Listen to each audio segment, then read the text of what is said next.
Thank you, President Ford. This is an exciting day. We are so uh, thankful for our companies for being here, taking time out of busy schedules to come and help us recognize our students. We are appreciative of parents and family members and friends being here as well. We're super proud of our students. This is a competitive program. This program has been in existence for 8 years now, and it's gotten more and more competitive every year. Not every student is selected.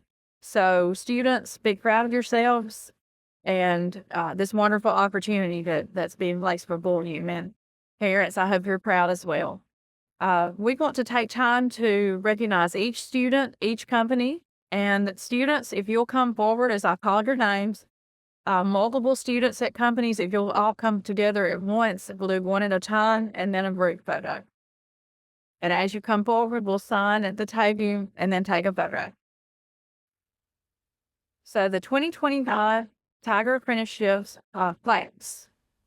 We have 2 students, if you'll both come forward, we'll do at a time and then a group picture. We're going to recognize both, but Brantley is not able to be here with us. First, Brantley Johnson, Electrical Technology, a second-year student from Corinth. And then we have Evan Patton. He's in the Electrical Technology program, a first-year student from Corinth as well. And both students are at Mission Forward Products, and we're excited to work with Dallas.